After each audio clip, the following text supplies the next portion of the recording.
Bueno, pues buenas tardes a todos y a todas. En primer lugar, agradeceros el interés y el que estéis aquí hoy en este webinar organizado entre la Asociación Española de Ingeniería de Sistemas y The Reus Company. Yo soy Noelia Domínguez y soy parte del equipo de administración de AIS y quisiera presentaros a José Fuentes, que es quien liderará la sesión de hoy.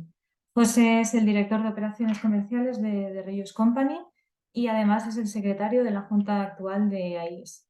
José nos contará hoy acerca de las novedades en la guía de INCOSE para la escritura de requisitos y nos hará una demostración práctica.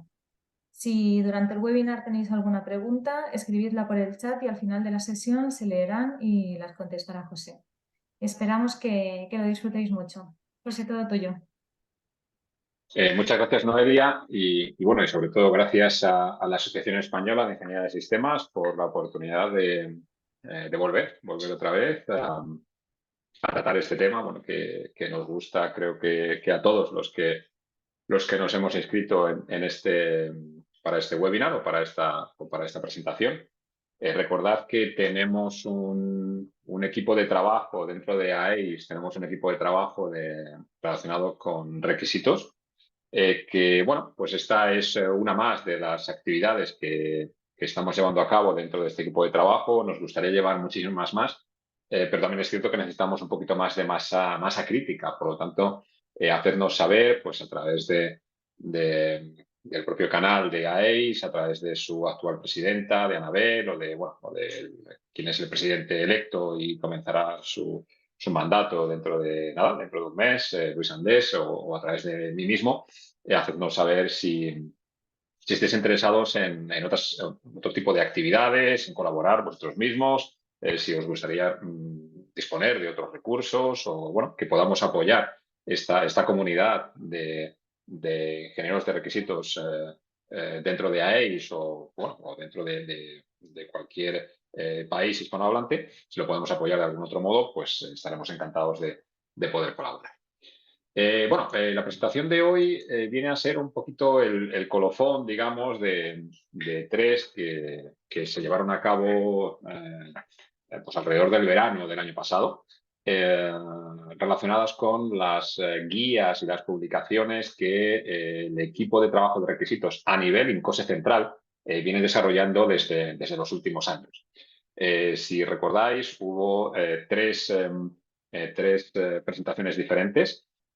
Una de ellas ya se centró exclusivamente en esta guía para la escritura de requisitos. Por lo tanto, el objetivo de la reunión de hoy, de la presentación de hoy, pues es para los que no acudisteis a aquella presentación en su momento, poder resumiros brevemente qué es esta guía para la escritura de requisitos. Y para los que sí que lo sepáis ya, pues entrar al grano, sobre todo con las novedades que esta versión 4 nos ha traído desde que se publicó. Se publicó, creo que a finales de junio ya estaba en el INCOSE Store y se puso de largo, digamos, de gala durante el simposio de INCOSE el pasado mes de julio. Pues la idea es eso, es mostraros las novedades de esta guía y haceros una pequeña demostración desde el punto de vista práctico, sobre estas novedades. Una breve introducción sobre quién soy yo. Como bien comentaba, perdón, como bien comentaba Noelia, soy el responsable de ventas, responsable comercial de la compañía de Reus Company. Como algunos ya sabéis, bueno, somos CAP de AEIS, pues prácticamente desde que comenzamos con el concepto de CAP dentro de AEIS. También somos CAP a nivel INCOSE global. Hablaremos de calidad de requisitos, lógicamente, porque es el topic de la presentación de hoy. Y os hablaré de algunos productos como RQA, del cual yo he sido jefe de proyecto, y de la Systems en Suite. También os comento que tengo el certificado CSEP de INCOSE, me gradué en la tercera cohorte del Technical Leadership Institute, que bueno, a todos los que estéis aquí y no lo hayáis hecho, pues os invito a que os podáis unir en una de las siguientes cohortes. Hablaremos de esta guía para la escritura de requisitos, de la cual pues estoy orgulloso de formar parte como lo que se llama Major Contributor, es decir, sabéis que hay una serie de autores principales, una serie de revisores, todos estáis invitados si sois miembros en COSE a revisar. Y bueno, pues en función de si simplemente revisáis o contribuís de una manera un poquito a mayor escala, bueno, pues yo en este caso así lo he hecho y por eso estoy en la lista de Major Contributors a esta guía. Como otras certificaciones y los intereses, pues comentaros que también tengo certificación ITIL y bueno, pues me interesa todo lo que tenga que ver con ingeniería de sistemas en general, pero bueno, con jefatura de proyectos y sobre todo gestión de riesgos y gestión de requisitos, que es para lo que estamos aquí. Entonces, bueno, este soy yo. Bien, ¿qué es lo que vamos a ver en la presentación de hoy?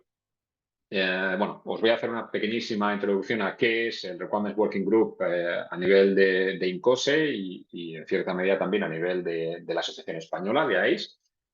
Os haré una pequeñísima descripción de qué es esta guía para la escritura de requisitos, el Guide to Writing Requirements.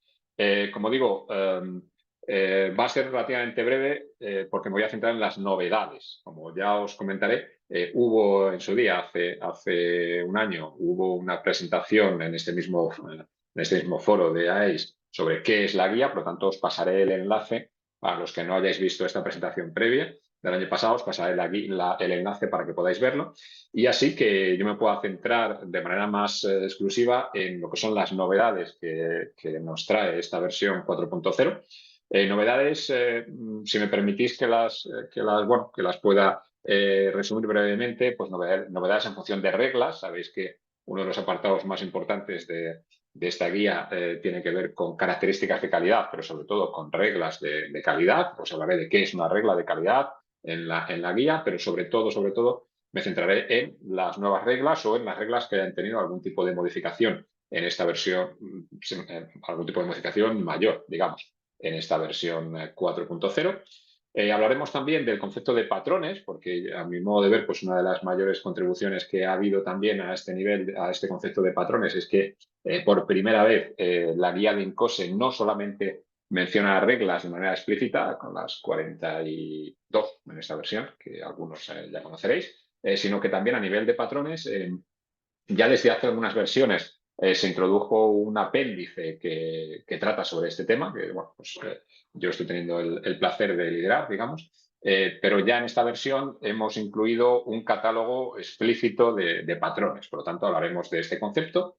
Y hablaremos de otro concepto que si bien es cierto que no es que sea un concepto novedoso en esta versión de la guía, el concepto de diccionario de datos del proyecto, pero sí que se le ha dado un empuje muchísimo mayor que la mera referencia que se le hacía pues, en versiones anteriores. Ahora pues, hay una definición más explícita de este Data Dictionary o Project Data Dictionary. Y bueno, pues os comentaré qué es o qué se entiende por este Data Dictionary. Y por último, hablaremos de una sección nueva, un apéndice nuevo que se ha incluido en esta versión de la guía, que es la matriz de aplicabilidad. Todo esto se cerrará con una demostración práctica y al final de la misma, bueno, o potencialmente quizá las preguntas las podamos hacer en el momento intermedio entre la explicación teórica y la demostración práctica, ¿vale? Bueno, en función de cómo vayamos de tiempo, ya vemos cómo nos organizamos, básicamente.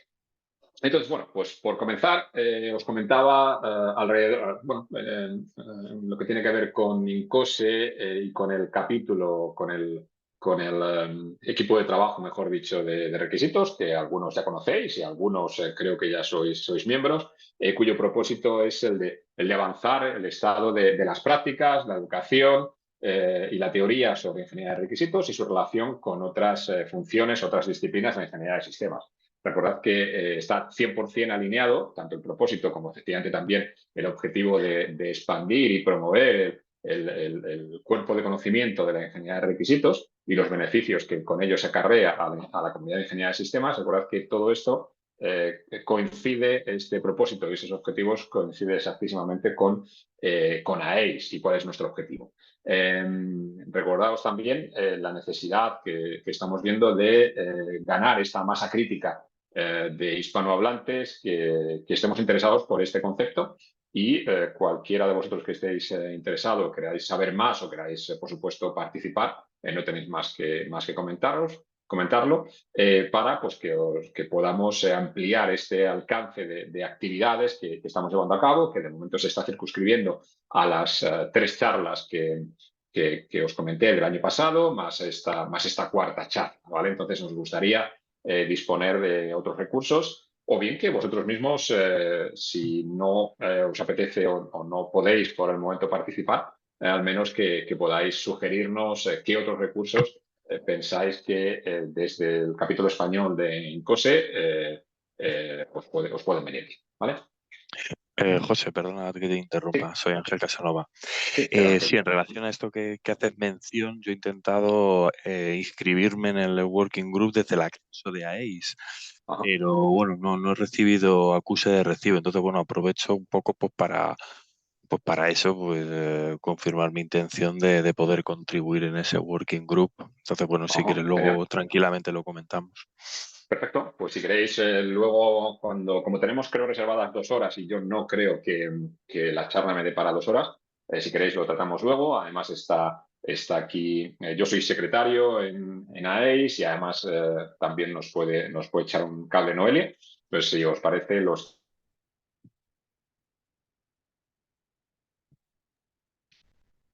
José, se te fue la voz.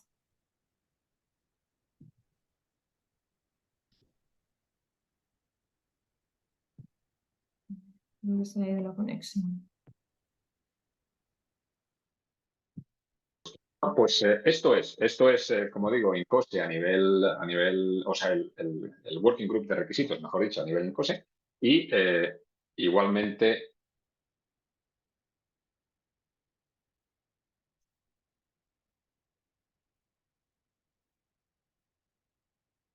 Dios mío.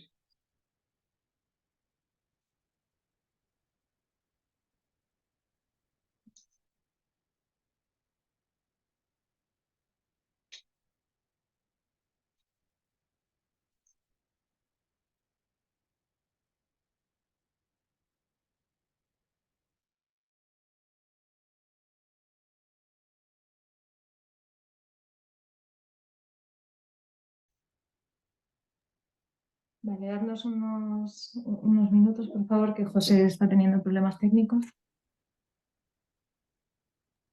Hola, ¿me escucháis ahora? Ahora, Sí, José. sí.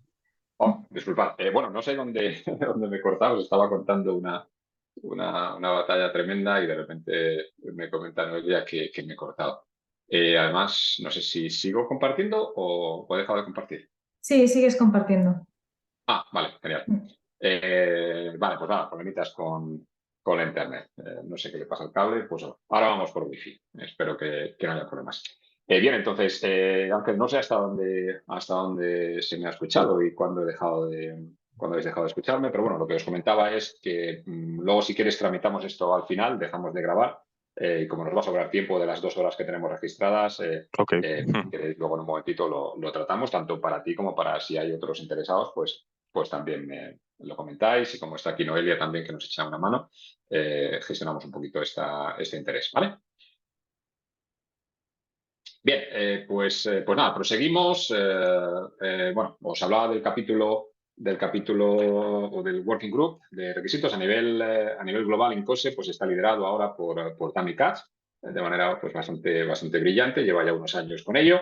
Y bueno, pues como sabéis, pues hay una serie de co-chairs que sobre todo han sido pues los antiguos chairs como Mike, Ryan y Lou Whitecraft, y bueno, y también Kevin Orr, que la verdad es que apoya bastante el equipo y bueno, muchísimas tareas que lleva a cabo. Entonces, son ellos quien lo lideran a nivel INCOSE central. A nivel nacional, con AEIS, pues como os comentaba, estoy liderando yo junto con Luis Andés y junto con José Pereira, pues somos los 3 chair lo que sería el equipo de trabajo de requisitos dentro de AEIS. Por lo tanto, lo que necesitéis, ahí lo podemos ir moviendo. Y bueno, pues afortunadamente a nivel internacional, a nivel INCOSE central, el equipo de trabajo de requisitos pues tiene mejor salud, digamos, que el equipo de trabajo de requisitos a nivel AEIS. Si no estoy equivocado, es el equipo de trabajo más numeroso, con reuniones durante todos los simposios y durante todos los workshops, webinars, pues prácticamente creo que uno al mes, cibercafé, bueno, pues un montón de actividades. Y sobre todo, aparte de las actividades, como sabéis, pues las tres guías y el manual y bueno, pues una serie de recursos que creo que a todos los practicantes de ingeniería de requisitos pues nos vienen tan bien. Tenéis todos estos recursos pues tanto en el canal de, de YouTube del equipo de trabajo de requisitos de Incose, como bueno, pues sabéis que podéis conectaros a este working group pues solamente seleccionándolo desde vuestro perfil como miembros de Incose. Y bueno, no está aquí incluido, pero también sabéis que tenéis todas estas guías, las tenéis en el store, gratuitas para todos los miembros de Incose que accedáis y os loguéis dentro de esto. Las guías que os comentaba, pues fundamentalmente son las que veis aquí. La guía de escritura de requisitos, que es la guía con la que cuya nueva versión vamos a comentar hoy. Guía para necesidades y requisitos. La primera de las guías no habla absolutamente nada, os lo mencionaré luego en la siguiente diapositiva, pero no habla absolutamente nada sobre procesos, directamente se centra, o prácticamente nada sobre procesos, directamente se centra en cómo escribir requisitos de calidad, mientras que bueno, pues la guía para necesidades y requisitos pues se mete un poquito más en los procesos, la guía de verificación y validación pues se mete con muchísima más profundidad en esos procesos tan interesantes, tanto lo que es el concepto de verificación y validación de requisitos nos separa bastante bien esto que a muchos nos ha dado algunas veces cuando nos comunicamos con gente de otras disciplinas, de otras empresas, este concepto de la verificación de requisitos, si significa que estamos verificando la calidad de los requisitos o estamos verificando la calidad del sistema o en contraposición con los requisitos de los que hemos partido, ¿vale? Pues todo esto os quedará espléndidamente bien clarito si le echáis un vistazo a esta guía para la verificación y validación. Y luego, bueno, pues tenemos el famoso Needs and Requirements Manual, que, bueno, pues es un tocho bastante potente, 400 páginas o cosas así. Y a día de hoy se están pidiendo contribuciones y voluntarios también para aportar para una nueva versión de este manual. Por lo tanto, si estáis interesados, pues creo que Tami y todo su equipo pues estarán más que encantados de recibir cualquier colaboración por parte nuestra, ¿vale? Bueno, pues este es el aspecto que tiene la nueva versión de la guía. Básicamente no se ha modificado nada, salvo este 1 de julio del 2023. Es la única modificación que encontráis si comparáis la portada de esta versión de la guía con respecto a las versiones anteriores. Y sobre qué es y qué no es, pues lo que os acabo de comentar. O sea, no se trata no trata sobre descubrimiento, captura o verificación de requisitos, no trata sobre análisis, ni gestión, ni de ingeniería de requisitos, ni nada parecido, ¿vale? Lo que sí que trata es sobre estos requisitos cuando se expresan en lenguaje natural y es un tratado sobre cómo expresar estos requisitos. Es importante destacar, ya lo haré luego durante la presentación también, que diferencia entre necesidades y requisitos, ¿vale? Ya os lo iré comentando, ¿de acuerdo? Me encanta esta imagen, como creo que algunos de los que estáis por aquí que me conocéis ya sabéis, y representa bastante bien esa diferencia que os comentaba en los procesos de verificación y validación, ¿no? Cuando hablamos de requisitos y hablamos del concepto de verificación de requisitos, lo que se entiende en todas estas guías es que lo que vamos a hacer es determinar si nuestros requisitos están bien formados y, por supuesto, para saber si están bien formados en esa verificación, lo vamos a hacer comparándolas con una serie de activos de la organización relacionados con la definición de requisitos. Es decir, las organizaciones deberán determinar cuál es el esquema o cuáles son las características que debe cumplir un requisito bien formado y un conjunto de requisitos bien formado. Esas, digamos, guías de redacción son las que se toman a la hora de verificar los requisitos, pues contrastando si cada uno de estos requisitos y el conjunto de requisitos cumplen con las características que se hayan indicado en estas guías, ¿vale? Este es el concepto de verificación de requisitos. Por supuesto, la validación de requisitos se tiene que hacer contra los interesados, mientras que la verificación se puede hacer de una manera más a menor alcance contra estas guías de redacción. Y, por supuesto, todo esto va en contraposición con lo que es el concepto de verificación de sistemas, ¿de acuerdo? Cuando queremos verificar el sistema, lo que hacemos es verificar este sistema ya en 3D, como ves aquí, con respecto a los requisitos que hemos tomado, el baseline de requisitos que hayamos tomado como punto de partida, y de nuevo la validación siempre la haremos contra los stakeholders, siempre tiramos un nivel más hacia arriba, hacia las necesidades. Entonces, como os comentaba, en esta versión de la guía tanto se trata todo el concepto de características y reglas de calidad a nivel requisito como a nivel necesidades. Lo vamos a ver un poquito más adelante, ¿vale? Nos vamos a centrar bueno, y aquí es donde tenéis esta definición. Entonces nos centraremos en los dos conceptos y, bueno, pues esto es el contenido actual de esta versión 4.0. Si hiciese una transición así rápida de diapositivas entre la versión anterior y la actual, pues vais a ver que fundamentalmente pasamos de tener 14 características a tener 15, es decir, hay una característica más en esta versión y desde el punto de vista de reglas pasamos de tener 41 a tener 42, ¿vale? Es decir, no tenemos un cambio, digamos, sustancial en este sentido, ¿vale? La guía no nos aporta más que bueno, algunas pequeñitas reglas nuevas que vamos a ir, ¿de acuerdo? De manera concreta, las características, el primer conjunto de 9 características para requisitos individuales sigue siendo el mismo que el que teníamos en la versión anterior, es decir, a nivel requisito individual, pues tenemos la necesidad, el hecho de estar apropiado al nivel de abstracción, que sean singulares, que sean correctos, que conformen con una estructura, un patrón, que es lo que llamamos en esta versión de la guía, que no sean ambiguos, que sean completos, que sean factibles y que sean verificables, ¿no? Estas características hay muy poca modificación con respecto a la versión anterior, ¿no? Con respecto a las características para conjuntos de requisitos, aquí de repente pues nos aparece una característica nueva. Sin embargo, tampoco es que nos aporte en exceso las características anteriores, que el conjunto del conjunto de requisitos sea completo. Recordad, fijaos que la característica de completitud tanto se aplica a nivel individual, que mi requisito tenga todas las partes a nivel individual, todas las partes que conforman un requisito bien formado, como a nivel conjunto, que todos los requisitos que yo necesito estén ahí, ¿vale?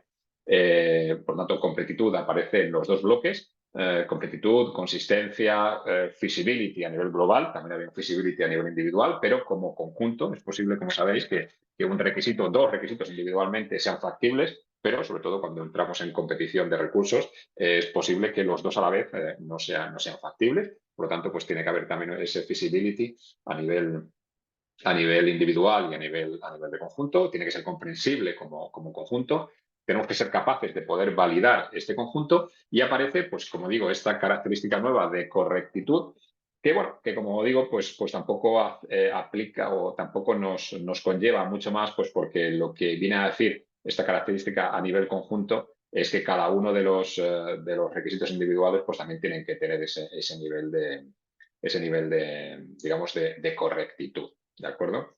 Y, por supuesto, que tiene que conformar con los conceptos del ciclo de vida y, sobre todo, lógicamente, con las necesidades de las cuales estos requisitos derivan, ¿vale? A nivel reglas, como bien sabéis, las características que describe la guía son definiciones digamos, de alto nivel de abstracción, las cuales, pues en comparación con otras guías, pues me parece que están bastante bien descritas, pero a estas características, pues aún están descritas a un nivel de abstracción tan alto que es, a mi modo de ver, no son ambiguas, por supuesto, en su definición, pero sí es cierto que no son verificables, porque todavía están escritas a un nivel de abstracción, como digo, muy alto. En la guía INCOSE, como sabéis, cada una de estas características se deriva de una serie de reglas, 42 reglas, donde cada una de estas reglas se asocia a unas u otras características. Como veis aquí, este es un ejemplo, bueno, he colocado en los textos aquí con este efecto de blur, ¿no? Porque, bueno, como sabéis, la guía no es pública, solamente es pública o solamente es gratuita para miembros de Incosio. Por tanto, bueno, no os estoy dando aquí demasiada información. Y como veis, pues la estructura de una regla, pues básicamente pues, incluye el numerito desde la R1 hasta la R42, el nombre concreto de la regla, una breve descripción de la regla, algunas veces demasiado breve, ¿vale? Como la que tenéis aquí, 3 palabritas para describirlo. Bueno, una elaboración ya un poquito más detallada sobre esta regla y, sobre todo, lo que a mi modo de ver es casi la parte más importante de cada una de las reglas, son ejemplos de requisitos no aceptables y su transformación en requisitos aceptables, ¿vale? Siempre desde el punto de vista de esta regla individual, ¿vale? Entonces, este es el aspecto que tiene cada regla y, por supuesto, como os comentaba, cada una de las reglas se asocia a una o más de las 15 características que hemos mencionado, ¿vale? Por tanto, pues este es digamos, el formato típico que os vais a encontrar en cada una de las reglas de la guía. Y, por supuesto, bueno, por cierto, esta imagen que estáis viendo ahora, esta imagen, lo que sí que podéis, cualquier persona, sea miembro de Encose o no lo sea, lo que sí que puede acceder es a un resumen un summary de esta guía, ¿vale? Entonces, esta imagen la he podido incluir, lógicamente, pues porque está en este resumen, que es abierto y que cualquier visitante del store de Encose, aunque no esté logado con su propia cuenta de Encose, podrá descargarse esta breve guía, ¿vale? Pues aquí lo que tenéis es básicamente una matriz en la que están trazados cada una de las 42 características. La tendréis trazada, disculpad, cada una de las 42 reglas, perdonad, las tendréis trazadas contra las 15 características. Es decir, las características nos hablan de la calidad de los requisitos y de la calidad de los conjuntos de requisitos, digamos, a alto nivel, siempre un nice to have, pero potencialmente no verificables debido a este alto nivel, mientras que las reglas, las 42 reglas, pues son un aterrizaje en formato regla, donde ahora estas reglas sí que son, digamos, smart, sí que son reglas verificables una por una, cada una de las 42, como digo. Entonces aquí tenéis la mitad, más o menos, y aquí en esta otra diapositiva tenéis la otra mitad de las reglas con su correspondiente mapeo dentro de las métricas, ¿vale? Bueno, como os comentaba, la introducción a lo que es la guía con mucho más detalle lo tenéis en la presentación que yo di el año pasado. Aquí tenéis el enlace. Creo, Noelia, que es que bueno, a los participantes se les hará entrega de una copia en PDF de la presentación. Creo, no lo sé, no estoy seguro. Pero bueno, creo que sí. Y ahí tenéis el enlace a la grabación de la presentación del año pasado. Noelia, no sé si Sí, quieres eso decir es, algo. sobre todo a los socios. Y la Exacto. grabación de la sesión de hoy estará disponible en el portal de AIS para los socios. Correcto. Pues aquí tenéis el enlace al vídeo de la presentación donde el año pasado yo describía la versión actual del año pasado en mucho más detalle. Y aquí también tenéis otra presentación que se hizo ya este mismo año, ya una vez publicada la 4.0. Es otra presentación que se hizo sobre estas mejoras o estos cambios en la versión 4.0. Y esa la tenéis dentro del canal de YouTube de Incose Central, ¿vale? Aquí también tenéis el enlace a esta otra presentación. Entonces, si queréis saber más sobre todo esto, pues aquí tenéis este plan de enlaces. Entonces, bueno, vamos una vez descrita qué es la guía, pues vamos a los cambios, ¿no? Que es el objetivo de esta presentación. Como os decía, vamos a centrar los cambios en 4 bloques principales. Vamos a hablar de reglas. Bueno, de características ya hemos hablado, esa breve característica de correctitud a nivel de conjunto que ya os he comentado. Entonces hablaremos un poquito con más detalle de los cambios en reglas. Sobre todo 2 reglas que se han actualizado y una regla que se ha introducido totalmente nueva. Hablaremos de patrones de requisitos, las modificaciones en el apéndice C, que es el que describe los patrones de requisitos, donde, bueno, pues ahora es bastante más, un poquito más extenso y, sobre todo, la principal novedad es que se muestra ya algunos ejemplos concretos, una especie de catálogo ya concreto de requisitos. El diccionario de datos de proyecto es otra de las novedades principales, que también os hablaré de ello, que es lo que se entiende dentro de esta guía por este Project Data Dictionary. Y luego, pues finalmente os hablaré de un apéndice nuevo en esta versión 4, que es la matriz de aplicabilidad que se incluye en este apéndice D de la guía, ¿vale? Pues bueno, vamos una por una con estos 4 bloques. Primero comenzamos por el de las reglas. Reglas actualizadas. Entonces, bueno, la primera regla que se ha actualizado es una regla que quedaba bastante confusa en la versión del año pasado, que es una regla relacionada con las unidades de medida, ¿vale? Como sabéis, pues bueno, dentro de lo que es la correctitud de los requisitos individuales y sobre todo la consistencia, pues lo que tenemos que hacer es un uso apropiado de las unidades de medida, ¿vale? Es decir, yo no puedo utilizar, qué sé yo, kilómetros para hablar de la propiedad del peso de un determinado sistema, de un determinado componente.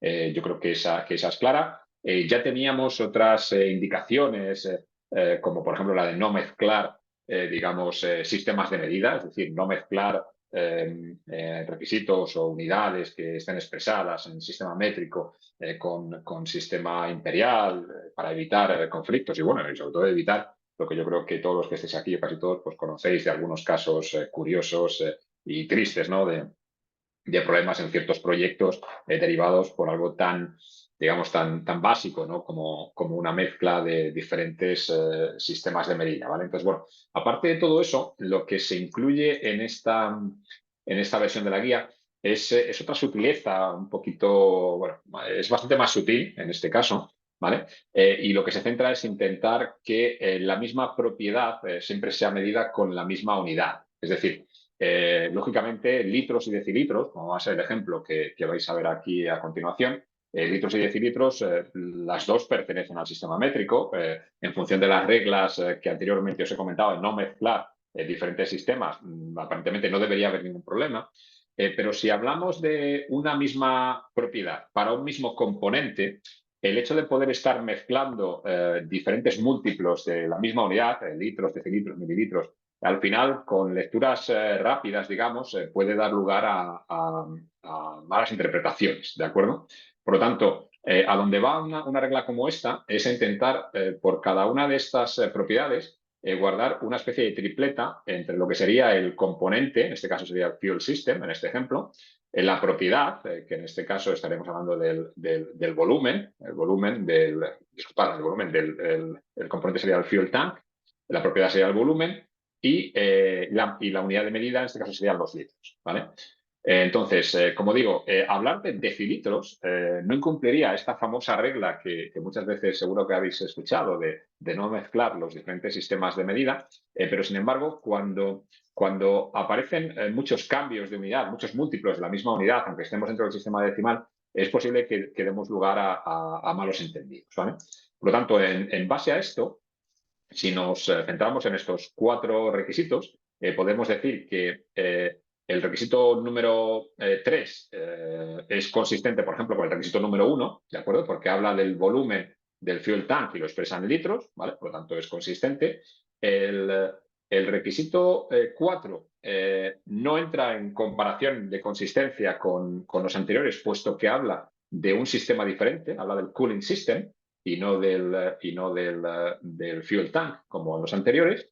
Y el requisito 3 es la misma unidad, el requisito 4 no entra en conflicto, como digo, es otro sistema, y el requisito 2 aquí es el que entraría en conflicto, porque habla del mismo componente, el fuel tank, habla de la misma propiedad, el volumen, pero sin embargo está mezclando un múltiplo diferente de la misma unidad, ¿de acuerdo? Por lo tanto, bueno, pues lo que os viene a decir esta regla es que este requisito no sería consistente a nivel conjunto de requisitos, no sería consistente con el resto del conjunto. Lógicamente, cuando hablamos de consistencia a nivel grupal, pues ya no es si el problema es del requisito 1, del 2 o del 3. Aquí hablamos de que no hay consistencia a nivel global en un documento, hay una inconsistencia y, por lo tanto, lógicamente, la regla no te dice utiliza litros en detrimento de decilitros o lo contrario, sino que lo que te dice es, oye, intenta homogeneizar y que siempre que hables del volumen de este componente del fuel tank, hables siempre de litros, aunque tengas que utilizar decimales. Es más sencillo entender decimales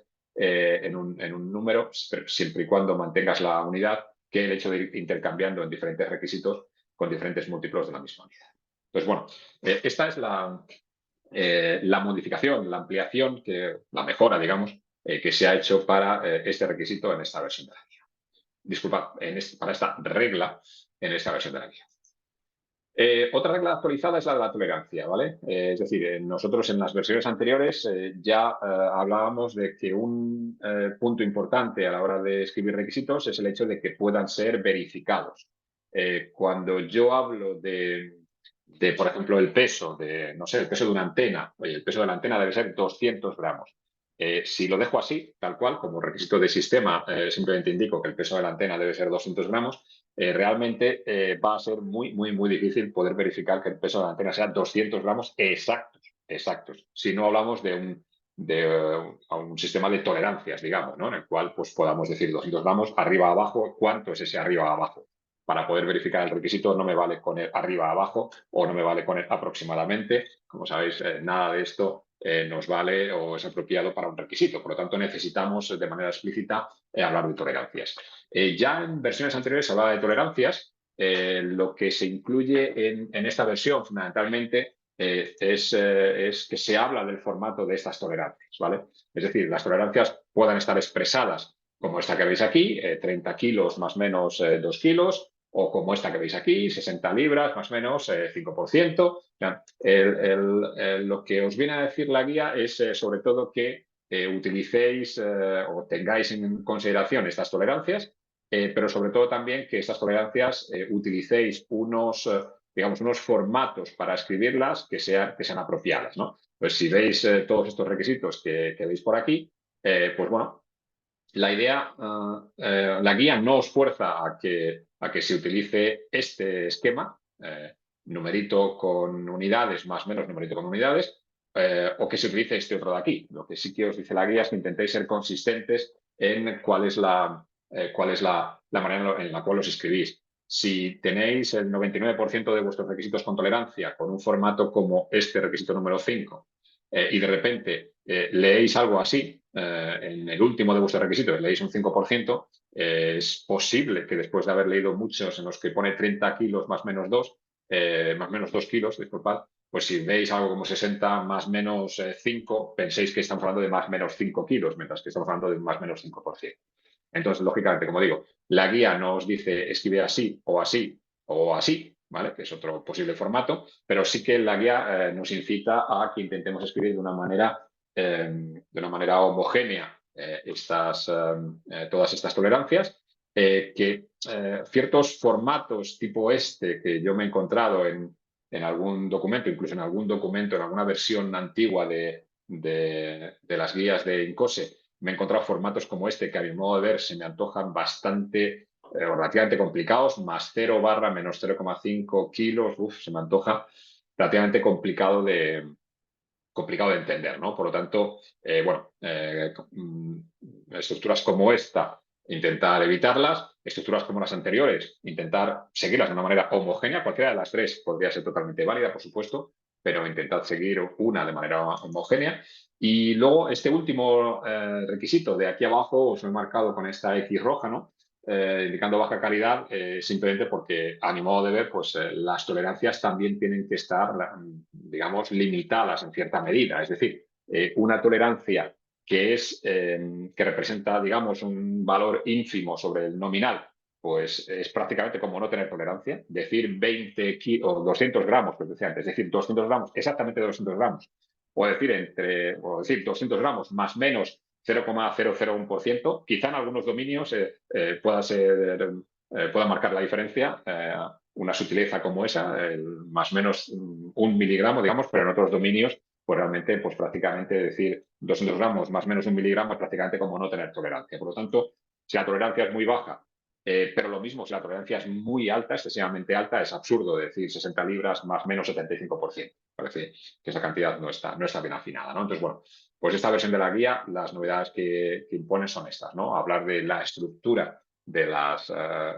tolerancias y de las cantidades reales de estas tolerancias, comparando la tolerancia contra el valor nominal, ¿vale? Por supuesto, también nos habla de intentar que aparezca aunque parezca repetitivo, pero que aparezca la unidad en ambos lados de la tolerancia, ¿no? Como aquí, 30 kilos más menos 2 kilos. Sabemos que realmente un requisito bien escrito muchas veces no es una obra literaria. No nos van a dar, no estamos optando a un premio Nobel de literatura cuando escribimos requisitos.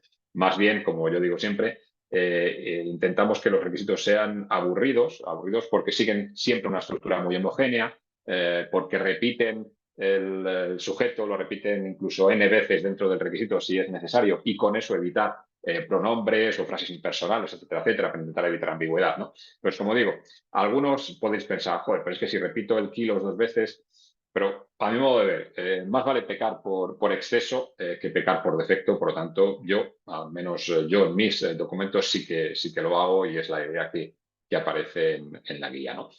Otras formas de expresar tolerancias, pues expresarlas de forma más o menos textual, como decir entre X e Y. Cuidado muchas veces con los X e Y por si el X está incluido o no está incluido, ese tipo de cosas que tenemos que cuidar al 100%. No es lo mismo decir entre 7 y 10, estando el 7.0 y el 10.0 incluidos, que pensar que es entre 7,001 y cuál es el valor que ya está incluido. Cualquier valor por encima del 7, con X número de decimales, estará incluido o no. Pues todo esto, lógicamente, debe quedar claro cuando escribimos requisitos. Bien, hay una regla nueva. Estas dos reglas que os he comentado anteriormente son reglas modificadas, mejoradas, digamos. Pues hay una regla nueva que tiene que ver también con valores numéricos, y es el empleo de los decimales, ¿vale? Lo que nos viene a decir esta regla es, por supuesto, no nos va a decir si tenemos que escribir con un formato en el cual utilizamos la coma para el separador de miles, digamos, y el punto decimal, o lo hacemos al revés, ¿vale? La guía no nos lo dice, pero lo que sí que nos dice es, por supuesto, que lo utilicemos de manera homogénea. ¿Cuál es el separador de decimales y cuál es el separador de miles? Establecer una convención para el mismo, ¿de acuerdo? De tal modo que si utilizamos el punto como separador decimal, pues este será el separador decimal, y ese será el separador de miles. Si utilizamos la coma, pues al revés, ¿vale? Y seguirlo de manera homogénea. También dentro de esta misma regla nueva se habla de qué ocurre con los números entre el -1 y el +1, ¿vale? Parece un poco extraño lo que os estoy diciendo, pero bueno, entre el -1 y el +1, como sabéis, hay infinitos números. Y en algunas ocasiones lo que nos encontramos son documentos que se escriben olvidándonos, digamos, del 0 por delante de ese valor, ¿vale? Es decir, cualquier cosa por debajo del 1 y por encima del -1, digamos, se debería expresar como 0, algo o menos 0, algo. Y cuando en algunas ocasiones, sobre todo más frecuente, creo, en documentos procedentes de Norteamérica que quizá en documentos europeos, al menos en mi experiencia, ¿vale? El omitir esa coma. Cuando omitimos omitir el 0, ¿vale? Cuando omitimos ese 0, sobre todo en documentos impresos, imaginaos que tenéis poca tinta incluso cuando imprimes el documento, pues la posibilidad de que a lo mejor un número que está, digamos, omitido, borrado, se interprete como que es un 0, pues es muy alta, ¿no? Entonces la idea es intentar evitar expresiones como estas que tenéis aquí, ¿no? Como el nada, 99, ¿no? O 0,99. Cuando hablamos del punto decimal en lugar de la coma decimal, exactamente igual, aplica exactamente igual, ¿vale? Esto con respecto a lo que son las reglas, pero lo que es importante, y esto es lo que intentamos también recalcar en esta versión de la guía en COSE, es el concepto de personalización. Es decir, la guía incluye estas 42 reglas. ¿Quiere esto decir que a toda empresa y en todo momento tienen estas 42 reglas que ser pertinentes? La respuesta es no. Un rotundo no. La idea siempre es el de poder hacer un tailoring, una adaptación de estas reglas, pues por diferentes circunstancias. La primera de todas, que creo que queda bastante bien explícita en esta versión de la guía en COSE, es el nivel de aplicabilidad en el concepto de hasta la versión anterior, todas las reglas comenzaban diciendo, pues, en el cuerpo de un requisito o una necesidad deberá aparecer esto o deberá evitarse aquello, etcétera, etcétera. Entonces, siempre hacía esa mención a ambos, ¿no? A necesidades y requisitos. Lógicamente, lo que nosotros entendemos es que las características que debe tener una necesidad y un requisito potencialmente pueden ser las mismas, pero ya las reglas más concretas, es muy posible que algunas reglas que sí que deberían ser aplicadas a requisitos, quizás sea excesivo también solicitárselas, pedírselo a una necesidad de más alto nivel, ¿no? Pues fijaos que aquí, en este espacio en el dimensional, os he colocado 3 dimensiones: el nivel de abstracción, pudiendo llegar desde requisitos de sistema, requisitos de interesado, requisitos de negocio, necesidades de más alto nivel. Esto nos está dando este eje. Del mismo modo, aquí tienes otro eje, que es el nivel de criticidad. Es posible que el nivel de exhaustividad que tengamos que dar a nuestros requisitos sea diferente en función del nivel de criticidad que tenga el sistema del cual estemos hablando. Como sabéis, cada requisito que estemos manejando nos va a costar dinero manejarlo, ¿vale? No es el dinero de almacenamiento, que eso, bueno, lógicamente a día de hoy eso no implica nada, pero hay que escribirle, hay que inspeccionarle, hay que aprobarle, hay que, pues todo esto nos cuesta dinero. Por lo tanto, en función del nivel de criticidad, potencialmente yo podría relajar un poquito las necesidades en función de mis tiempos, de mis presupuestos. Por supuesto, con esto no penséis que os estoy obligando, digamos, o incitando a relajar estos niveles de calidad, ¿no? Pero sí que es cierto que cuando estamos muy apretados o tenemos ciertas limitaciones temporales o económicas, pues oye, la manera en la cual tratamos un sistema como el sistema de entretenimiento, potencialmente lo podemos aplicar reglas diferentes que a un sistema crítico como un sistema de detección de fuegos, ¿no? Y del mismo modo, desde el punto de vista de este tailoring, el tercero de los ejes es el estado del ciclo de vida. Es posible que cuando yo quiero pasar una inspección más o menos informal, digamos, con un compañero, o cuando estoy haciendo la primera escritura, pues es posible que reglas como, por ejemplo, el uso de TBD, de to be determined, o to be completed, o to be lo que sea, los TBX famosos, es posible que todavía tenga requisitos con un TBD. Prefiero un requisito con un TBD, pero que me marca el terreno de aquí tengo que aportar un valor, aunque no sea hoy, que prefiero eso a olvidarme del requisito y que se quede por ahí perdido y al final no recordarle nunca y que ese requisito quede vacío, digamos, ¿no? Por lo tanto, quizá las reglas, como digo, puedan ser ligeramente diferentes entre la fase de primera escritura o las fases de un preliminary design review o un final design review o un critical design review o como lo llaméis, ¿no? En vuestros entornos, donde ahí sí que pues ni TBDs ni mucho menos, ¿no? Entonces, bueno, pues lo que veis es que podemos conformar este espacio, en este caso tridimensional, pero estoy convencido de que si seguimos hablando un poquito más podemos caer en otras dimensiones más, pero ya no cabría en la diapositiva, así que sería complicado, lo dejamos en 3, para tailoring, ¿vale? Es decir, que nos están en cierta medida mostrando el camino a que un documento va a caer en un punto concreto de este espacio tridimensional y requeriría pues, una configuración de reglas apropiada a esos 3 ejes, digamos, ¿vale? Entonces, bueno, a partir de la guía en COSE lo que se os indica es eso, es oye, estas son las 42 reglas, pero vamos a ser inteligentes a la hora de aplicarlas y potencialmente aplicar las 42 al pie de la letra puede implicar el final de nuestro proyecto, puede implicar el final de nuestra vida profesional, pues simplemente porque morimos de perfección, digamos, ¿no? Por lo tanto, bueno, pues vamos a aplicar el sentido común a la hora de aplicar estas reglas. Esto os lo intentamos explicar bastante bien desde el Reuse Company, os lo intentamos explicar en un libro que hemos publicado, que tenéis disponible, y si queréis una copia de este libro, simplemente pues seguid este código QR o este enlace que veis aquí y nos podéis solicitar una copia electrónica del libro donde hablamos de este tailoring de la Game. ¿Vale? Pues bueno, con respecto a reglas, pues yo creo que las novedades, como os comentaba, son relativamente pequeñas y son las que veis aquí.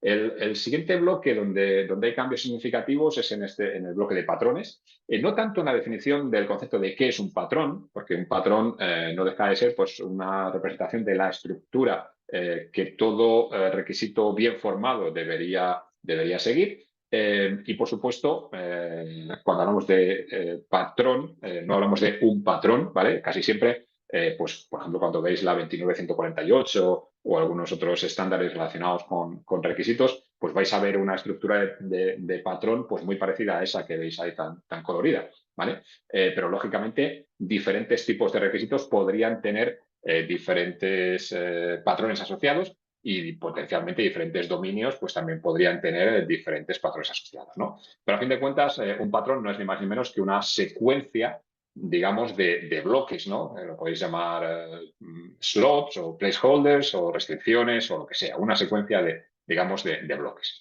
Como os pongo ahí en negrilla, la principal novedad, el concepto de patrón ya estaba bien explicado en la versión anterior, pero la principal novedad es que en esta versión se incluye ya un catálogo con ejemplos de patrones, ¿no?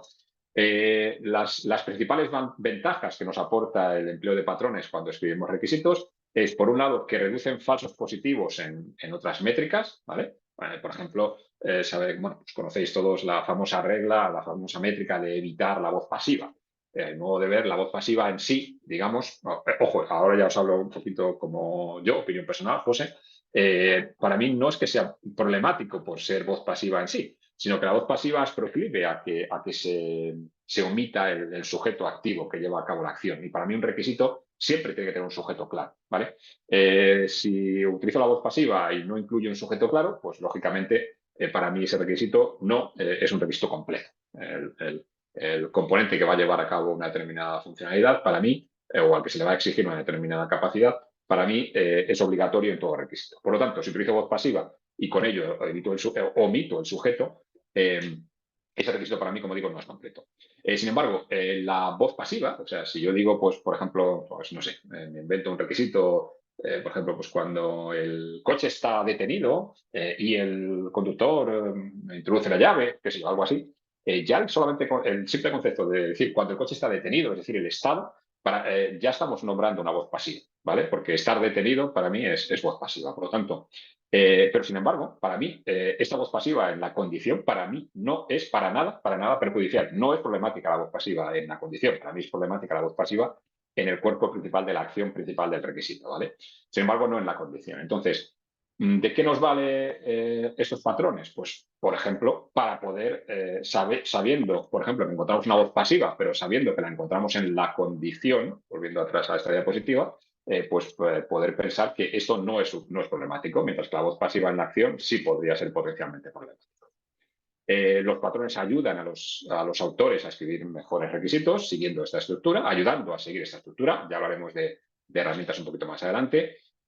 Por supuesto, estos patrones tendrán que estar conectados a vocabularios o a diccionarios del dominio. Es decir, por ejemplo, aquí cuando hablamos de acción, pues cuáles son las acciones propias del dominio. Esto es algo también importante a incluir en un diccionario de datos y hablaremos de esto en la siguiente sección.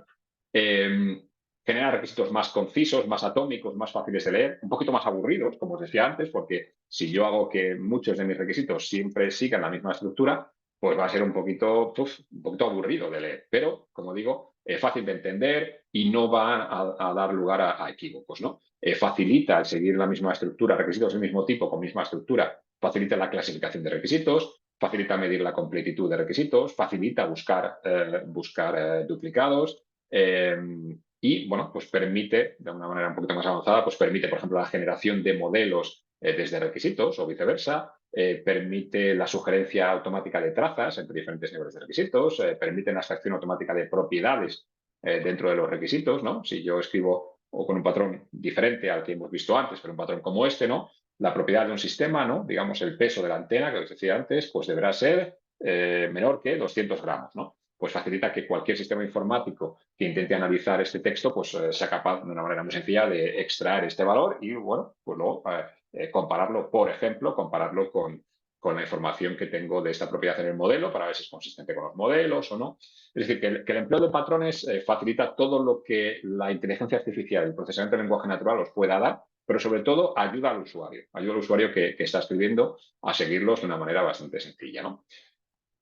Entonces, bien, en esta versión de la guía se ha aportado un conjunto de patrones que, a modo de ejemplo, bueno, pues aquí tenéis un potencial ejemplo de patrón. Como digo, igual que os digo con las reglas, no tenéis que pensar que el hecho de que la guía INCOSE incluya un ejemplo de patrones signifique que vosotros tenéis que aplicarlo tal y como está en todos vuestros documentos. Intentad siempre aplicar el sentido común y a hacer una adaptación a lo que vosotros estéis necesitando, ¿no? Pero como os comentaba, el hecho de simplemente de quedarse a un nivel como este, bueno, pues está muy bien, nos marca la pauta de cómo debería estar escrito un requisito, pero esto es, por ejemplo, lo que al nivel al que se quedan algunas determinaciones de patrones, como por ejemplo los de EARS. Entiendo que conocéis casi todos o todos conocéis EARS, el Easy Approach to Requirement Syntax, bueno, que la verdad es que es muy seguido a nivel internacional, pero carece, digamos, un poquito de detalle, ¿no? Porque cuando IAS habla de, oye, detrás del condition keyword aparece una condición, ¿qué es una condición?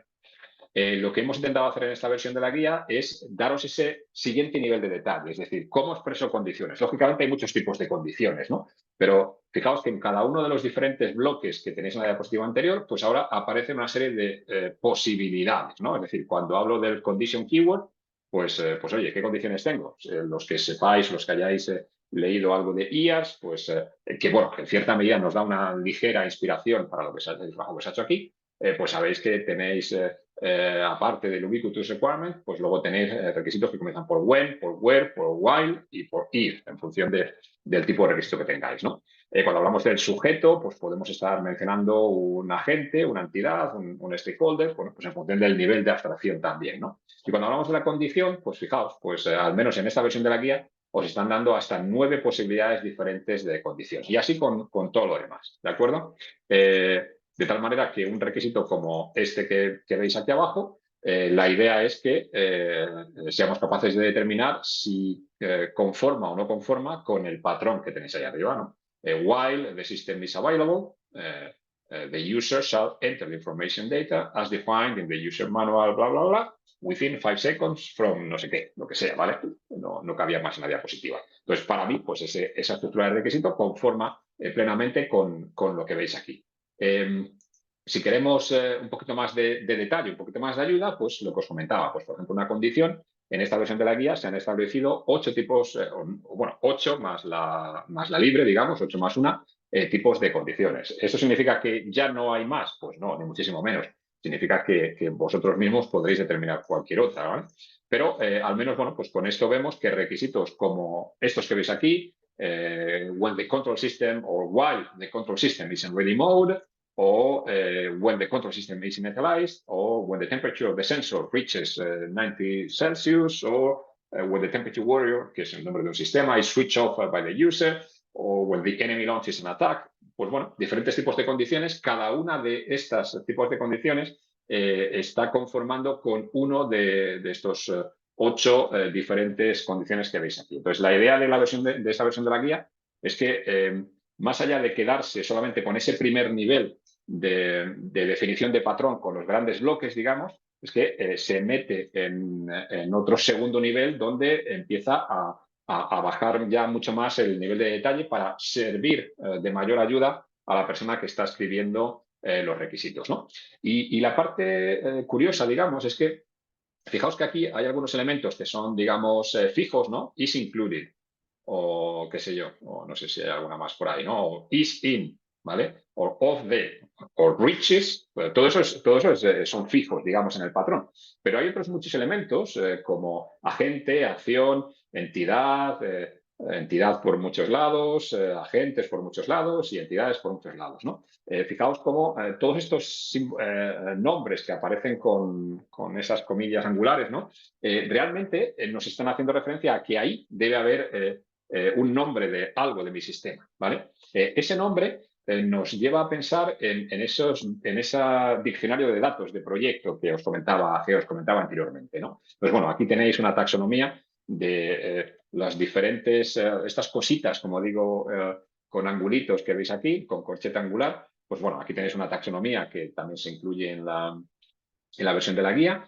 Aquí tenéis algunas referencias sobre patrones, desde este IAS que os comentaba anteriormente, que se queda un poquito como muy a alto nivel. Los patrones master, los master patterns que están promovidos por una empresa alemana que se llama Sophist, que me parece pues bastante más detallados, ¿no?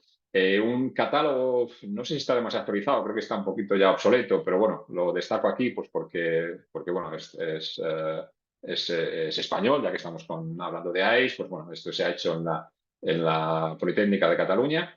Y bueno, y un proyecto en el que yo empecé a formarme en estos conceptos, que fue un proyecto europeo ya, pues hace ya unos cuantos años, que se llama Crystal, no sé si alguno pues también, esto fue un proyecto de 70 partners a nivel europeo, no sé si alguno de vosotros pues también ha estado también ahí, ¿no? Y luego, bueno, pues Ron Carlson, dentro de lo que es el equipo de trabajo de requisitos a nivel en coste central, pues Ron Carlson es quizá una de las personas que más ha trabajado con exactamente esto, el concepto de patrón de requisitos, ¿no? Pero bueno, a donde iba con todo esto de estos agentes, entidades, características y demás que veis aquí, es a que, en cierta medida, para poder escribir un requisito con este nivel de detalle, pues necesitamos saber que, por ejemplo, pues Temperature Warrior es el nombre de un sistema, necesitamos saber que Temperature es una propiedad, necesitamos saber que Ready Mode es un estado, necesitamos saber que el enemigo es una entidad y que lanzar un ataque pues es una característica, un feature de estas otras entidades externas, ¿no?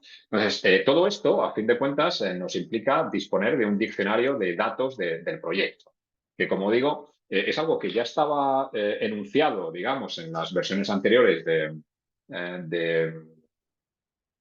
la guía, pero ahora en esta versión se le ha dado una mayor potencia, digamos, ¿no?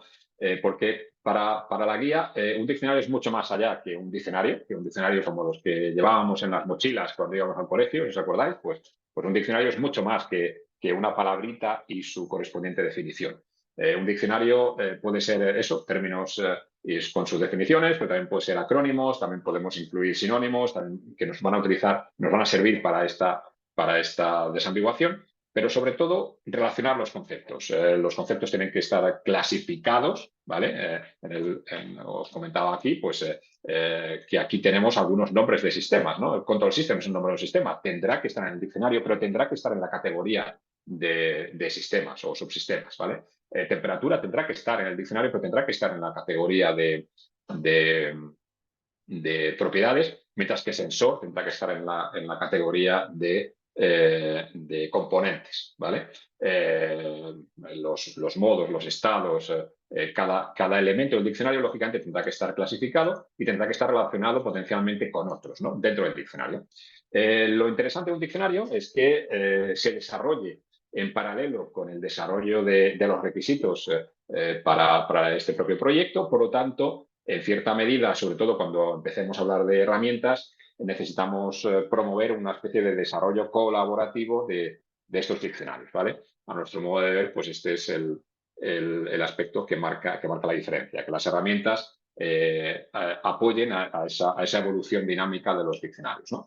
Y los diccionarios pues, son importantes por todo lo que veis aquí, pues porque nos ayudan en la fase de escritura, en la fase de autoría, junto con los patrones. O sea, fijaos que la lista de beneficios de estos diccionarios de proyecto que os destaco en esta diapositiva, en cierta medida son muy, muy, muy parecidas estas ventajas a las que ya os hablé cuando hablábamos de los patrones, ¿no?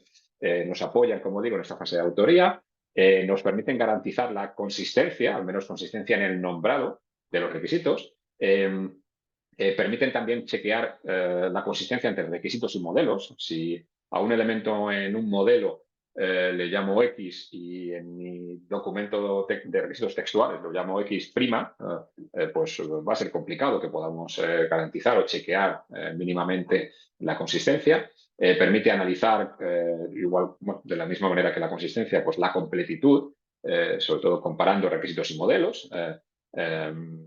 Por ejemplo, el concepto de poder ver cuántos estados tengo en una máquina de estados dentro del modelo y si tengo requisitos para todos y cada uno de estos estados dentro de mi especificación textual, ¿no?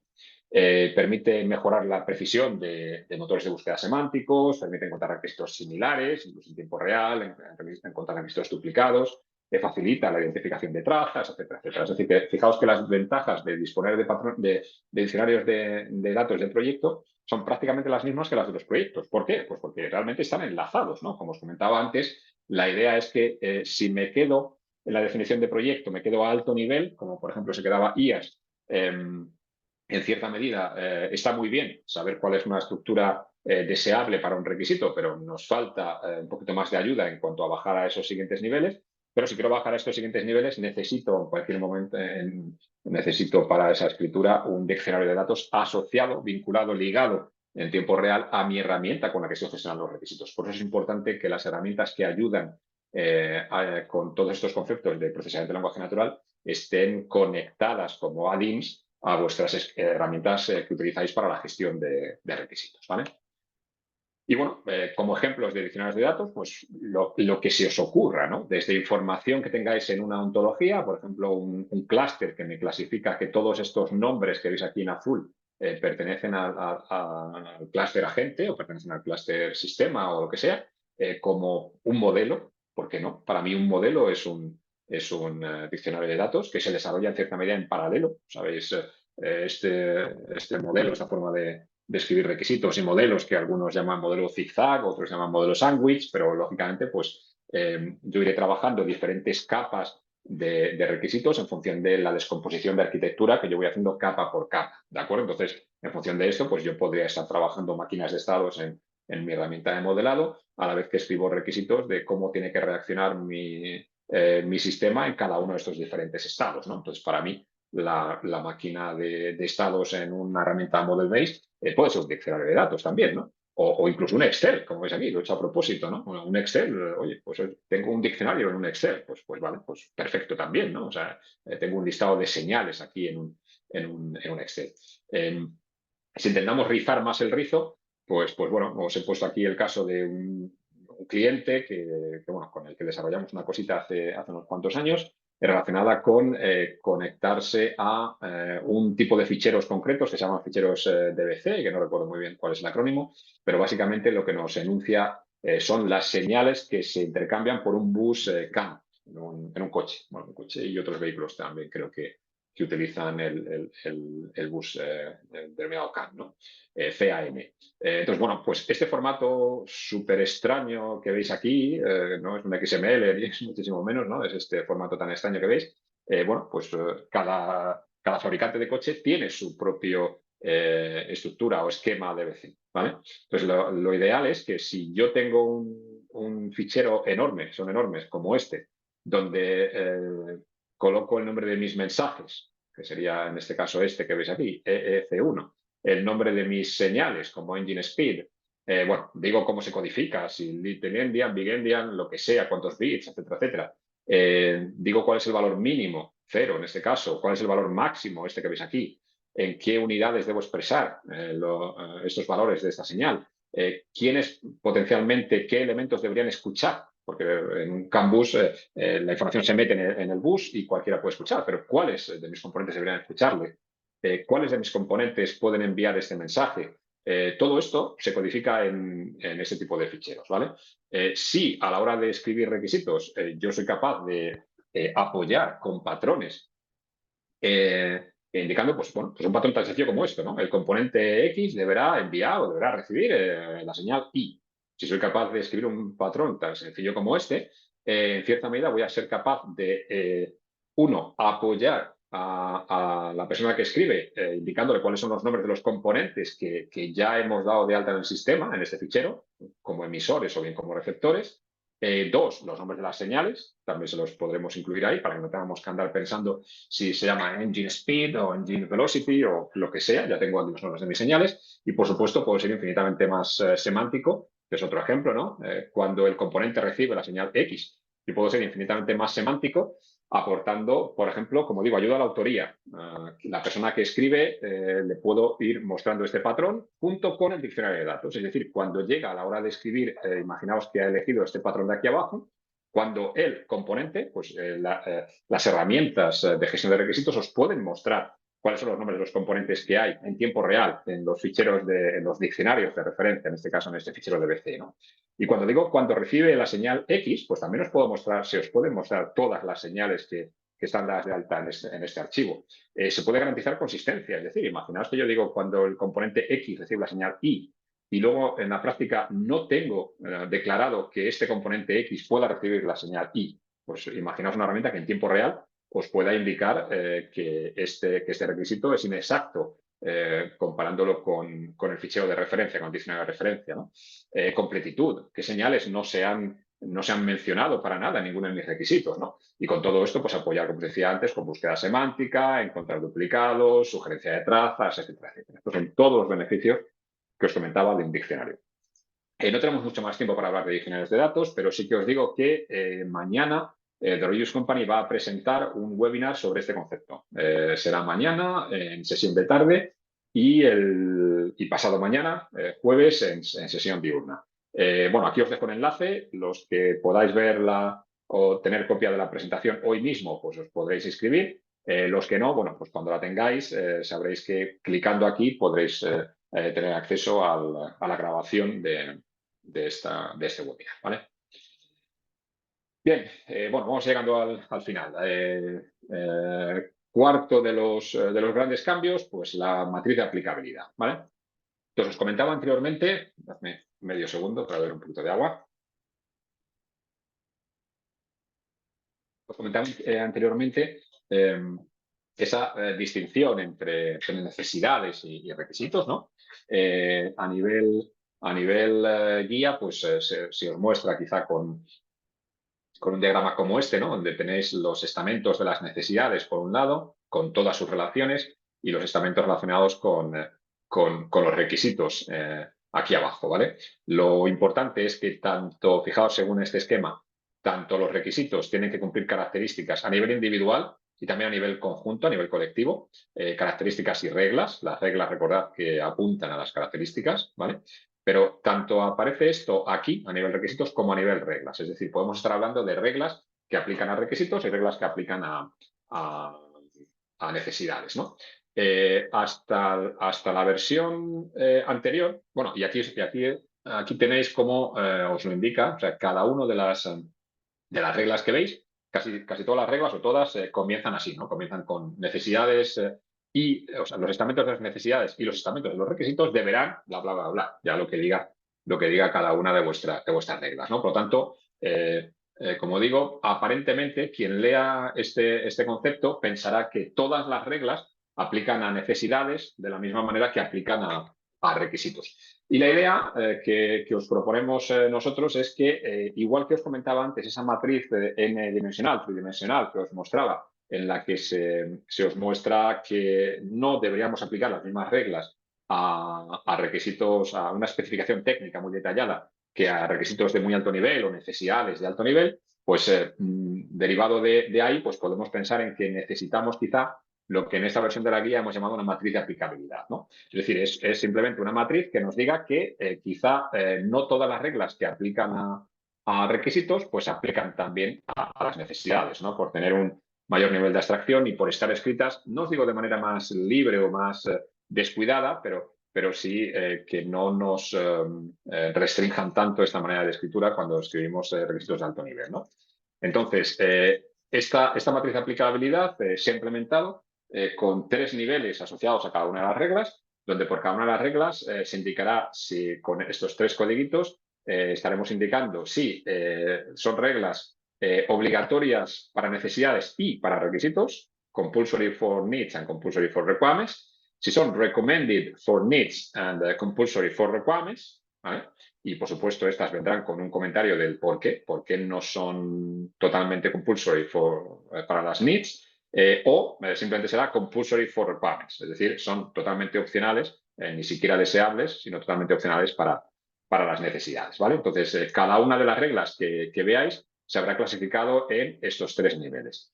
Y también de manera homóloga, hilando con el concepto de los diccionarios, también se ha aprovechado para que en esta matriz de aplicabilidad se incluya cuáles de las reglas realmente requieren o dependen de un diccionario de datos y cuáles no, ¿vale?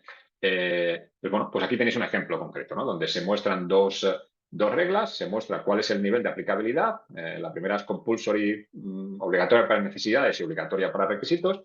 Y la segunda es recomendada para necesidades y compulsory para los requisitos. Es decir, fijaos que en función de lo que se indica como ejemplo en esta columna de recomendaciones de aplicabilidad, pues lo que se indica es que quizá la voz pasiva en requisitos, en necesidades, digamos, pues no sea tan de obligado cumplimiento, básicamente. Como digo, sentido común y tailoring, obligatoriamente tailoring, ¿vale? Pues bueno, pues ahí lo tenéis. Entonces, en función de estas dos dimensiones, de estos dos ejes, se han dividido las reglas en estos 4 cuadrantes que veis aquí. Es decir, con el eje vertical, lo que se indica es si las reglas son aplicables solamente para requisitos o también para necesidades, en ese eje vertical, y que en el eje horizontal lo que se os indica es si las reglas requieren información específica del dominio, diccionarios de proyectos, el diccionario de datos del proyecto, o lo que aquí llamamos cross-domain, es decir, pues no requieren diccionarios específicos, ¿no? Por ejemplo, contar cuánto SAL incluye un requisito para saber que incluye o para verificar que incluye uno y solo un SAL, pues lógicamente no requiere ningún diccionario específico del dominio, o contar si hay palabras ambiguas, etcétera, etcétera, pues no requiere habitualmente diccionarios del dominio. Entonces son esas reglas que se llaman ahí cross-domain, en comparación con las domain specific, ¿vale? Aquí tenéis los cuatro ejes. Y por lo tanto, bueno, pues cuando esto lo aterrizamos en una herramienta, como lo que veis aquí, en esta otra diapositiva, pues efectivamente poder disponer de 4 conjuntos diferentes de reglas en función de en cuál de estos 4 cuadrantes que veis ahí estemos trabajando. Pues, bueno, pues aquí tenéis otro par de ejemplos, ¿vale? Y alguno más por aquí. Bueno, pues aquí tenéis todo, ¿no? El uso de la voz activa o pasiva, que es recomendada, como os decía, recomendada para necesidades y de uso obligatorio para requisitos y no requiere información del dominio, en contraposición oye, utilizar un sujeto que sea apropiado al nivel de abstracción de vuestro requisito, que es obligatoria para necesidades y obligatoria para requisitos, y además sí que requiere un diccionario de datos propio del dominio, ¿no? Entonces, bueno, pues esa sería una comparativa, ¿vale? Y bueno, y lo mismo con otras métricas, con otras reglas. Pues bueno, pues terminada un poquito la introducción teórica, el segundo bloque de la presentación pues tiene más que ver con aspectos un poquito más prácticos. Entonces, comentaros que existen herramientas en el mercado que os ayudan a trabajar de esta manera, a seguir en tiempo real, bueno, algunas en tiempo real, otras no, pero sí al menos a analizar documentos para verificar si cumplen o no cumplen con ciertas de las reglas. Lógicamente habrá diferencias en cuanto a qué reglas pueden tratar unos y qué reglas pueden tratar otras. Aquí, bueno, hoy os hablaré de manera concreta de las herramientas de The Reuse Company, pero bueno, comentaros que existen otras herramientas que el mercado que también son capaces de hacer análisis de la calidad de vuestros documentos, o bien incluso algunas, pocas, pero algunas herramientas propias de gestión de requisitos que ya incluyen algunos pequeños módulos que también intentan hacer un poquito esto, ¿no? Por ejemplo, DOS Next Generation o Llama, pues que ya incluyen algunos módulos nativos de la propia herramienta. Otras como esta de Reuse Company que hablaré hoy y estas dos que os menciono por aquí, no son herramientas propias para hacer gestión de requisitos, pero se pueden conectar a algunas de estas. Como digo, los criterios a tener en cuenta a la hora de seleccionarlas es qué idioma poder tratar. De todos los que veis aquí, sí, en vuestro caso escribís en castellano, la única que trata castellano es esta de Reuse Company. ¿Con qué herramientas podemos conectar? Todas, bueno, Llama hay dos, por supuesto, solo con Llama y con dos. QueryCorp y Qualysend, pues un pequeñito puñadito, 2, 3, 4 herramientas diferentes que puedan conectar. La de Reuse Company, nosotros tenemos más de 50 conectores diferentes a herramientas tanto de gestión de requisitos como de modelado. Como sabéis, pues hay compañías y hay proyectos donde se manejan los requisitos en herramientas como Cameo, como Rhapsody. También podemos conectar a ellas para analizar la calidad. Por lo tanto, primer criterio a la hora de elegir herramienta, qué idiomas tratar, con qué herramientas poder conectar, qué tipo de reglas soporta, ¿vale? Como os digo, nosotros en nuestra herramienta soportamos, pues, si no estoy equivocado, pues alrededor de unas 35, 36 reglas diferentes de las 42 que hay. Si es solamente una herramienta de análisis o soporta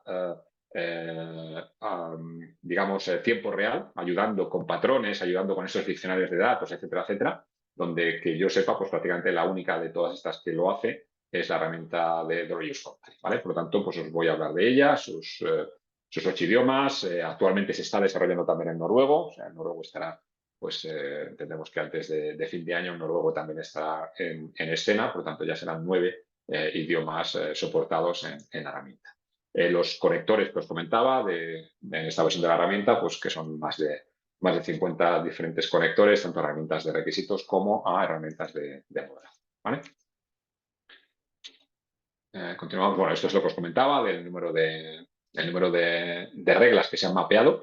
Es importante mencionar que, al menos en el caso de las herramientas de Low Use Company, algunas de las reglas no se pueden implementar, no las hemos conseguido implementar, pues, sobre todo pues, reglas relacionadas con feasibility, el hecho de determinar si un requisito es técnicamente factible, económicamente viable, etcétera, etcétera, pues es algo que preferimos dejar a los expertos del dominio, ¿vale? Y preferimos que la herramienta no se meta en estas métricas. Métricas relacionadas con la estructura a nivel documento es algo que, como nosotros conectamos a un conjunto elevado de herramientas, pues tampoco nos metemos con ello, ¿vale? Pero, pues, del resto sí que os digo que cubrimos prácticamente con todas las demás.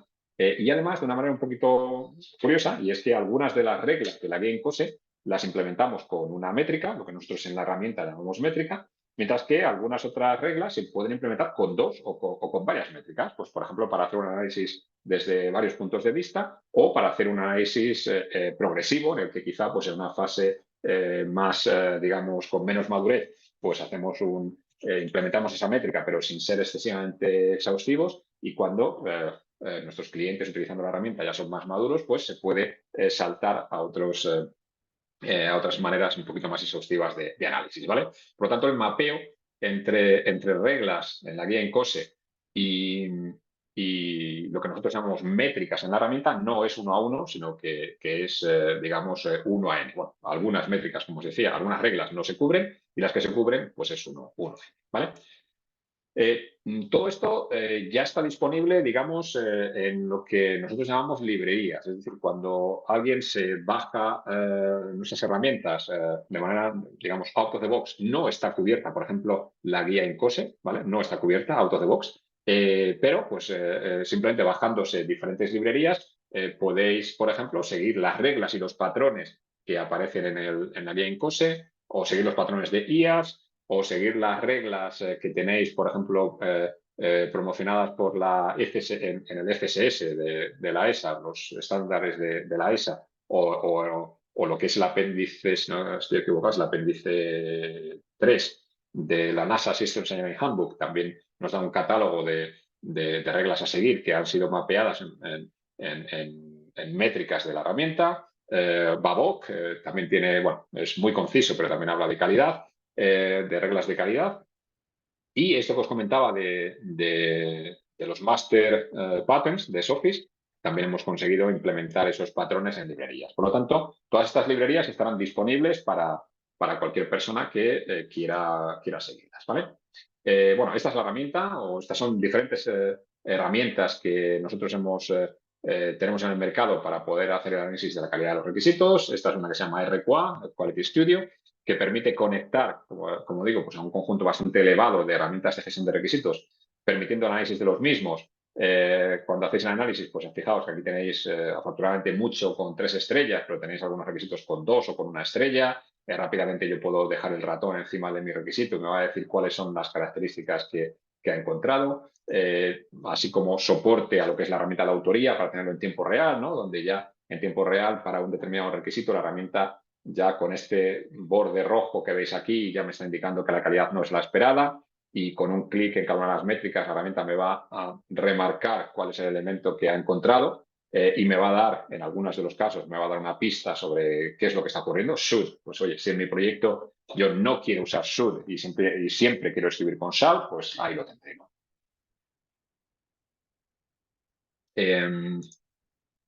Más, pues bueno, el soporte basado en patrones, como os comentaba, poder elegir un patrón. Todo eso lo vamos a ver con pequeñitos vídeos ahora. Poder elegir un patrón y que la herramienta, pues cuando llegue la hora de escribir un nombre de un componente, por ejemplo, pues pueda atacar a mi herramienta de modelado y pueda extraer en tiempo real los nombres de los componentes y mostrármelos aquí ordenaditos para que yo pueda elegir un nombre, siempre el nombre adecuado, no tenga que escribir requisitos inventándome los posibles nombres que yo pueda poner, ¿vale? Esta otra herramienta es, bueno, ya saltamos a herramientas nuevas que se lanzaron en la versión 22 y versión 23, como el Engineering Studio, que amplía el catálogo de conectores al que somos capaces de conectar, pero además nos ofrece otras características, como por ejemplo trazabilidad, interoperabilidad, o gestión del ciclo de vida, gestión del cambio, que no son el objeto de esta presentación, por tanto, bueno, pues la salto directamente, ¿no? Y bueno, aquí tenéis otra serie de capacidades que con toda esta suite de herramientas somos capaces de implementar, ¿vale? Pues bueno, vamos a volver otra vez a centrarnos en la parte de calidad.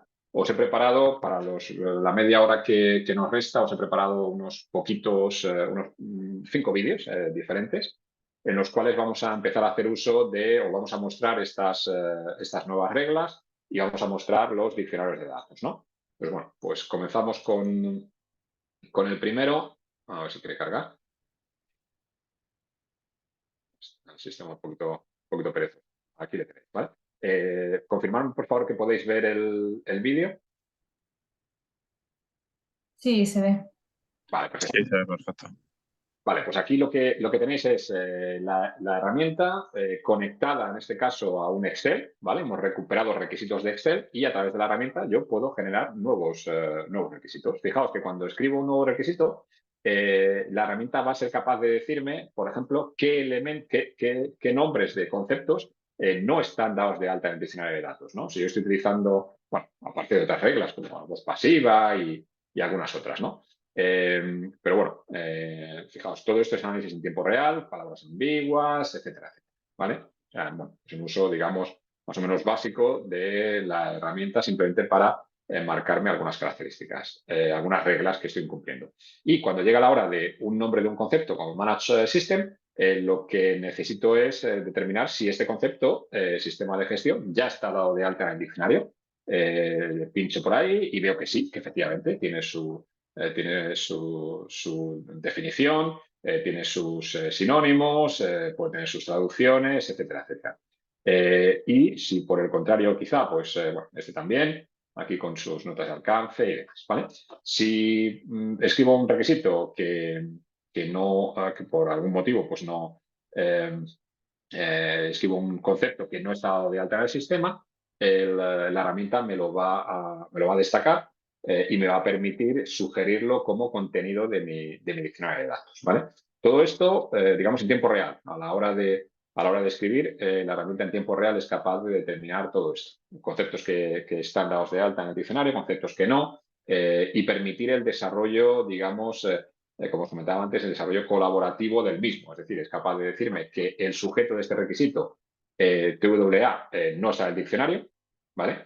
Y me va a permitir incluirlo o intentar sugerirlo como contenido del diccionario, ¿vale? También es un acrónimo que no está dado de alta y todos estos errores, pues bueno, simplemente contacto con el administrador del diccionario y le sugiero, por favor, añade esto, bueno, le coloco mi descripción, añádame esto al diccionario y si todo va bien y el administrador en la herramienta de gestión de ontologías me aprueba esta sugerencia de nuevo concepto, pues podré ver cómo mi requisito, pues a partir de este momento ya tiene calidad, ¿vale? Segundo vídeo, voy un poquito rápido para intentar que nos quede tiempo para preguntas o para esta gestión que hemos comentado antes. En este segundo vídeo, el diccionario ya no está, digamos, bueno, sí está dentro de la herramienta de gestión de ontologías, pero vamos a ver qué sencillito es poder importar información de un Excel, por ejemplo, ¿vale? Entonces, aquí en la herramienta veis pues, que, por ejemplo, hay un PDS, una estructura de descomposición, un árbol de descomposición de mi proyecto.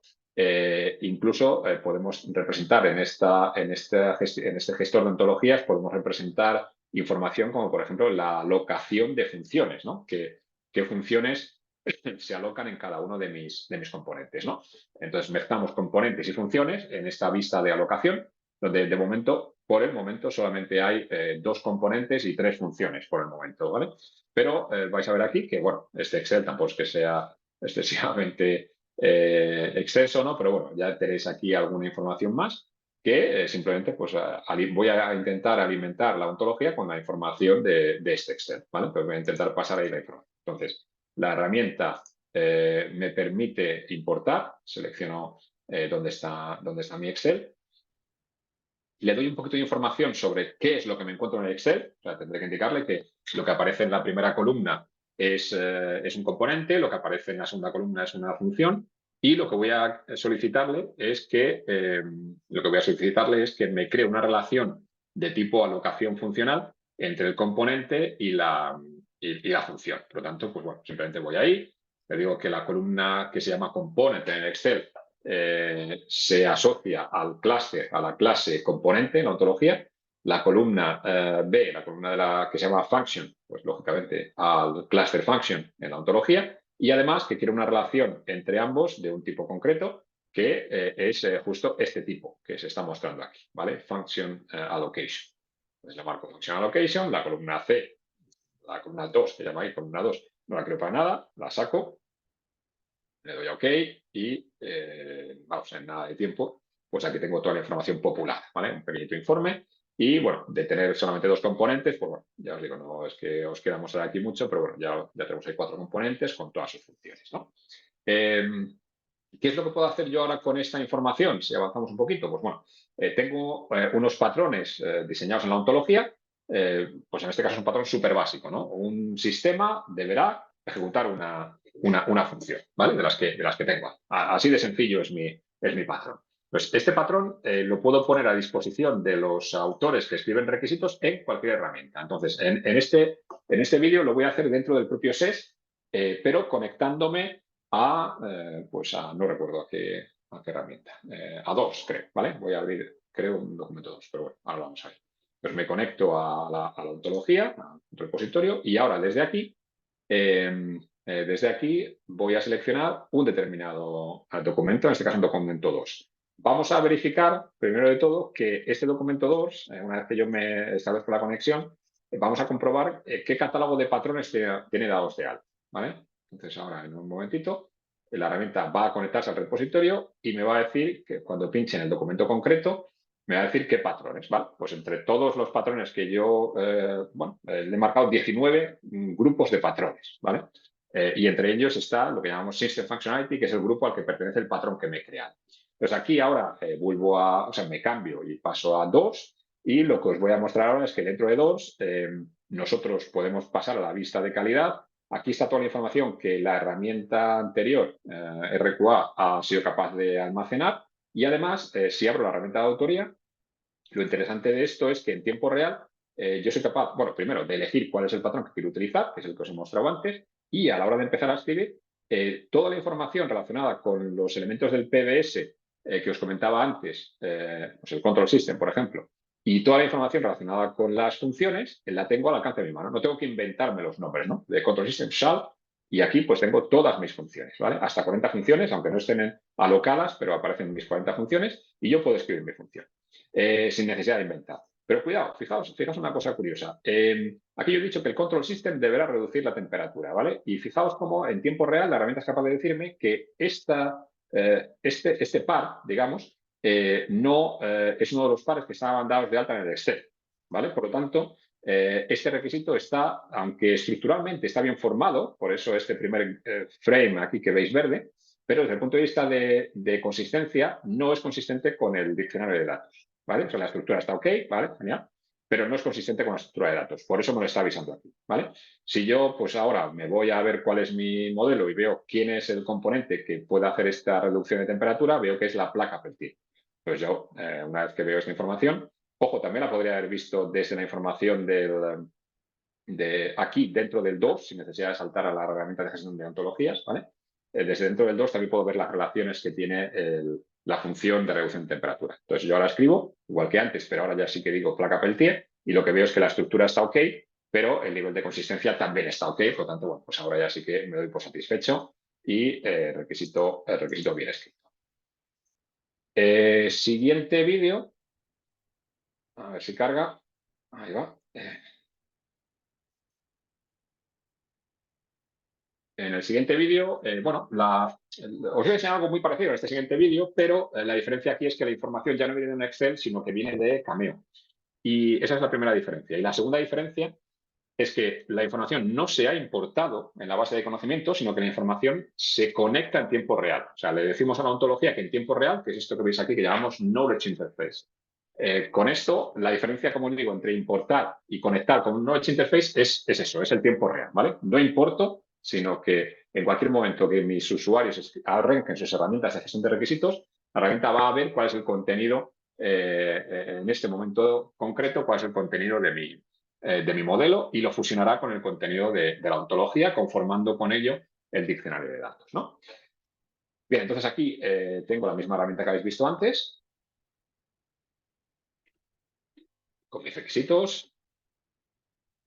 Acelero un poquito el vídeo, le configuro una serie de reglas. Entre otras, le configuro reglas de consistencia y reglas de completitud. Quiero ser capaz de, por ejemplo, saber si he mencionado todas las funciones de este nivel o he dejado olvidada alguna de las funciones, ¿no? O quiero ser capaz de saber, como hemos dicho antes, que hablo de un componente y de una función concreta y realmente en el modelo no hay una alocación o esa función, digamos, no está alocada a este componente, por lo tanto, estaría contradiciendo mi requisito textual a la información del modelo. Entonces, bueno, acelero un poquito. Aquí están las reglas creadas en RQA. Y lo que vengo a mostrar con esto es cómo la herramienta de RQA ha conectado a mi documento DOORS, ha analizado estas dos métricas de completitud y es capaz de decirme, por ejemplo, que de todas las funciones que yo tengo, el 28% de ellas no están tratadas. El 71% sí, pero el 28% no, ¿vale? A este nivel. Y además, si pincho ahí, pues va a ser capaz de decirme cuáles son concretamente las que no están tratadas, pues para saber, oye, mira, estas son las funciones estas son todas las funciones y estas son las que no he tratado. O sea, no he tratado, no tengo requisitos que traten de estas dos funciones en concreto, ¿vale? Si las vuelvo, bueno, y lo mismo para los componentes, ¿vale? Si las vuelvo a introducir. Aquí lo que estamos midiendo es la alocación. ¿Cuáles de todas las posibles alocaciones están completas y cuáles no? Pues me está diciendo que me falta una alocación. Y me dice además cuál, pues es bastante sencillo que yo termine por escribir un requisito completo en función de la información del modelo, que como digo, se captura en tiempo real, ¿vale? Cuarto vídeo, disculpad las prisas, pero bueno, así espero que nos dejemos un mini margen para preguntas. Hasta ahora os he mostrado que la herramienta es capaz de ayudaros, por un lado, con la estructura del patrón, genial, y por otro lado, es capaz de determinar si la información, por ejemplo, relacional que habéis hecho, la alocación entre funciones y componentes, si es correcta o no. Sin embargo, la pregunta que os podéis hacer es, oye, ¿y por qué el patrón me está sugiriendo entre todas las funciones, me sugiere funciones que no están alocadas a mí? ¿Podría el patrón ya ahorrárselas, no? Y la respuesta es sí, y eso es lo que os quiero mostrar con este vídeo. En este vídeo, bueno, como veis, os estoy haciendo un poco de popurrí, os estoy mostrando la herramienta conectada a diferentes herramientas. Encima, la herramienta en sí misma, la herramienta encima de dos, como una DIM, la herramienta ahora como un complemento web, en este caso hemos conectado a CodeBeamer, y yo puedo escribir en la web de CodeBeamer, puedo escribir mis requisitos siguiendo patrones y con reglas analizadas en tiempo real, etcétera, etcétera. Todo lo que hemos visto hasta ahora, reglas, patrones y demás, ¿vale? Pero en este caso sí que hemos implementado algo que llamamos restricción contextual y es el hecho de decirle al patrón, decirle, por favor, patrón, sea un poquito más inteligente. Si yo escribo un requisito y ya te estoy diciendo que estoy hablando de un componente concreto, por ejemplo, de Temperature Warrior, que es un nombre de un sistema concreto, no me saques, pues por ejemplo, si hablamos de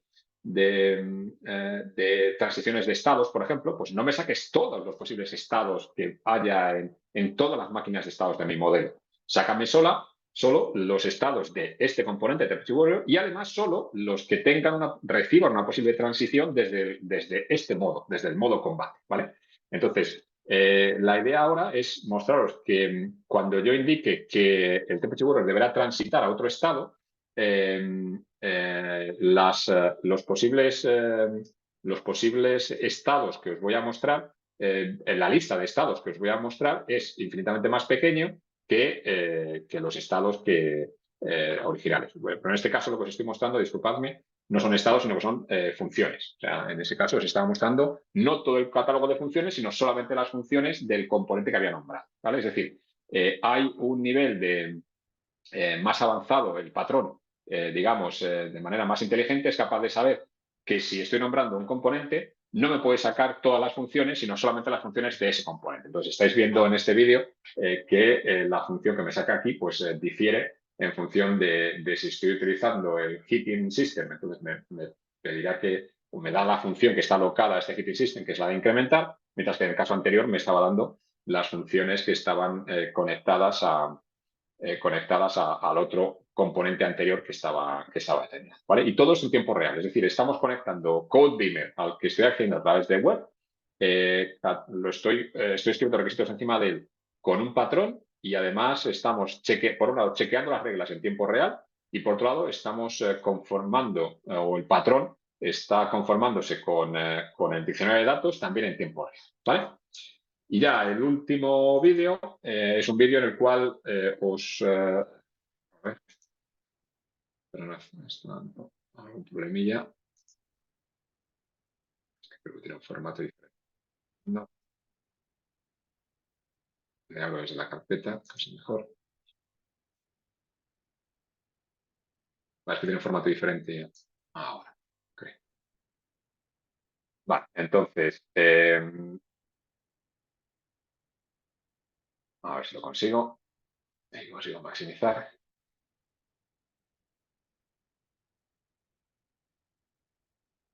Vale, entonces, bueno, en este último caso estamos trabajando con nuestro complemento encima de Word y encima del propio Word pues también tenemos la capacidad de escribir basado en patrones y lo que os voy a mostrar aquí básicamente es algunas de las reglas que hemos dicho con respecto a números, que los números utilicen el sistema adecuado, con puntos, con comas, con tolerancias y todo esto, pues lo vais a ver aquí, ¿no?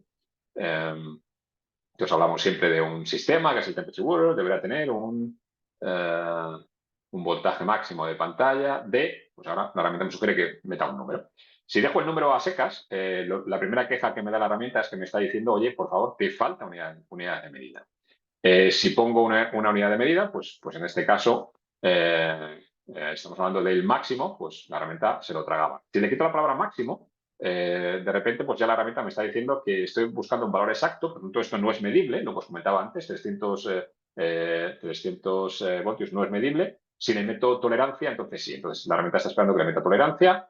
Ahora cuando le meta tolerancia, la herramienta me debe decir que está ok, ¿vale? Que gracias por la tolerancia, pero que esta tolerancia pues tiene unos límites, como veis ahí, unos límites muy bajos. O sea, le he puesto una tolerancia de una décima de voltio comparado con 300, o sea, es un nivel bajísimo, ínfimo, ¿vale?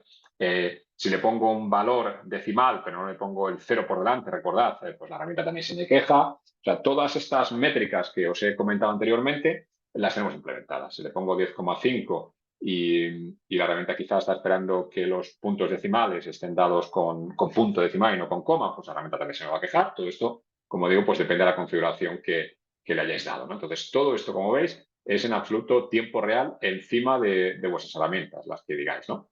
En este caso, la tolerancia es de un 35%, que según los límites parece que es demasiado alta. Esos límites los podéis ver aquí también en tiempo real encima de vuestra herramienta. Y si le cambiáis el valor para algo que entre dentro de los márgenes, pues espero que en algún momento la herramienta me diga que todo está verde y que todo está ok y podamos saltar a darle ok a este requisito, ¿vale? Pues bueno, no os quiero quitar más tiempo, me gustaría dejaros al menos estos 10 minutillos para preguntas y bueno, con esto concluimos la presentación. Noelia, no sé si los asistentes te han dejado alguna pregunta en el chat, si las puedo leer yo, si me las lees tú o... Sí, pues a ver, no hay preguntas en el chat, así que os animo a aquellos que tengáis alguna a que lo hagáis ahora, a que rompáis el hielo y hagáis ya las preguntas.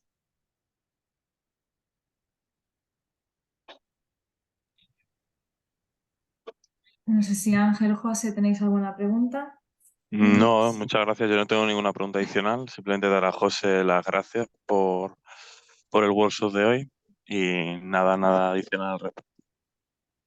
Perfecto, muchas gracias Ángel. Pues me sumo a su enhorabuena. Muchas gracias José por esta fantástica sesión. No obstante, os voy a dejar el correo de contact@is-incose.org para aquellos que, bueno, pues si queréis hacer alguna alguna pregunta, se la podemos trasladar a José. Y bueno, recordaros que para los miembros de la asociación tenéis disponible la grabación en unos días en vuestro espacio de socio, así como las diapositivas de la presentación, y esperamos que os haya gustado. Muchas gracias por la asistencia. Muchas Con gracias. esto- Os dejo también mi correo, disculpa, Noelia. Sí, genial, Os dejo genial. mi correo también por si queréis comentar algo más concreto sobre la presentación o sobre las herramientas que habéis visto o sobre estas aportaciones a la guía. Y bueno, pues encantados si os apetece participar, como os comentábamos, si os apetece participar en el equipo de trabajo de requisitos de AIS, pues oye, podéis escribirme a mí o podéis escribir a Luis, que es el otro cocher, y estaremos encantados o a José Pereira, y estaremos encantados bueno, pues haceros partícipes de las evoluciones y contar con vosotros si es posible también para todo lo que podamos ir incluyendo dentro del equipo de trabajo. Para formar parte, José, de esa working group, Sí, ¿nos contactamos por privado a través de apúntate, correo? sí, escríbeme a mí y ya, Perfecto. bueno, pues ya lo gestiono todo también con Luis. La parte buena es que Luis, que es el otro cocher, Luis Andés, va a ser el presidente, o sea, es el presidente electo. Como sabéis, en COSE España pues funciona igual que en COSE Central. Funciona con turnos de 2 años. En el momento que se vota por el presidente, se está votando ya por el presidente electo, será el próximo presidente, ¿no? Entonces, bueno, ya ha habido elecciones además y la candidatura de Luis es la que ha ganado. Por lo tanto, el año que viene, el 1 de enero, Luis será el presidente. Entonces, escríbeme a mí y bueno, pues a través, con esa vinculación que vamos a tener de que el co-chair de Requirements Working Group también va a ser el presidente, porque espero darle un mayor empujón a este Working Group y ponerlo al nivel quizá del Model Base, que sí que tengo que reconocer que nos lleva ventaja, ¿no? La comunidad pues es más dinámica, un poquito más dinámica y más numerosa.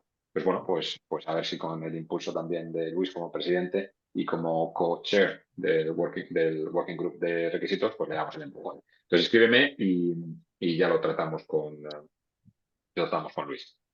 Ok, perfecto, muchas gracias. Muy bien, a ti, por supuesto. Genial, Pues pues nada, entonces gracias Noelia finalizamos. también. Sí, eso Gracias es. por la gestión. Gracias a vosotros. Finalizamos entonces la sesión y muchas gracias, José, por la presentación y a vosotros por asistir al webinar. Que tengáis una buena tarde. Venga, igualmente, Gracias. chao, chao. Buena tarde, hasta luego. Chao. Muchas gracias, hasta luego.